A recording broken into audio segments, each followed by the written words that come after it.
Holy shit, I am uploading a video about music in the year 2023. I've been streaming, but I still like music, so we're going to talk about music.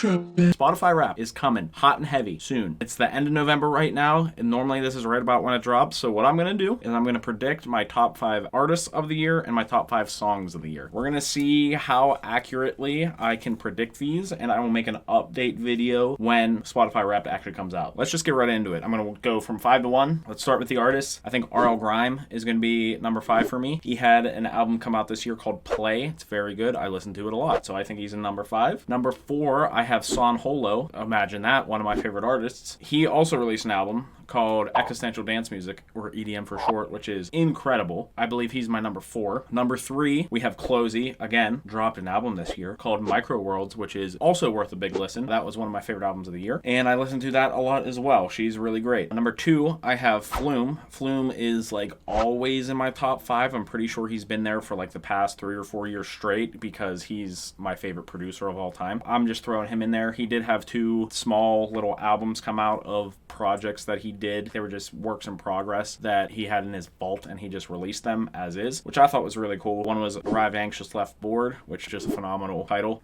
The other one is Things Don't Always Go the Way You Plan. Number 1, of course, this year had a huge year, released 2 albums, and, in my opinion, the album of the year, a name who has been around for forever. It's Skrillex. Of course, he had a huge year. I listened to him a shit ton, especially Quest for Fire. That was my favorite of the 2 albums that he released. It had some fucking heaters on it, and it was great to see him have a monster return. He filled in for Frank Ocean at Coachella when Frank Ocean had to cancel because of whatever the shit he was doing. I'm pretty sure he's going to be my number 1 for the year, so we will see. Let me just wrap that up real quick. Number 5, R.L. Grime. 4, San Holo. 3, Closey. 2, Flume. I'm counting backwards with my hands. Number 1, Skrillex. Let's get into songs. So you might see a little theme here. It's going to be a lot of the songs from those artists. Number 5, I think it's Rhinestone by Flume. That song was very great. It's one of my favorites off of Things Don't Always Go the Way You Planned. My favorite from the San Holo album, well, not my favorite, probably like top 3, but one I listen to a lot is I'm Sorry. So that's going to be number 4. Then number 3, Pillow Talk by Closey. And then, of course, the man, the myth, the legend, Skrillex. He's going to be rounding out the top 2 of my guesses. Number 2, I have Supersonic. That is one of my favorite songs of all time. It is incredible. It slaps. But,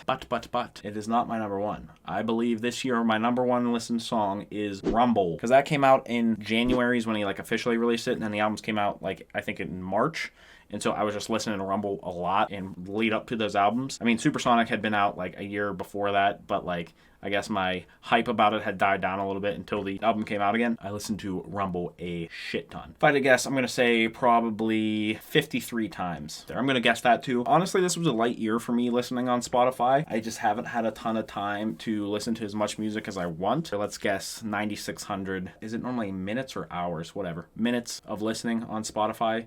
I think that's going to be low. I think last year I got around 12,000. I know some people get like in the fucking 20,000s because that's all they do, which is good for them, but that's not me. So that's it. Just a real quick little thing. I'm probably going to make this into a TikTok, and we'll see how close my guesses were when Spotify Wrapped comes out. So stay tuned for that one. Don't forget to like, share, subscribe, all that. Like, share, subscribe. And hey, while you're down there liking, sharing, subscribing, drop your top artists, songs, albums, whatever in the comments below. I want to hear it. How many hours did you listen this year? What was your most listened to song, and how many times did you listen to it? Thank you. Bye. Love you.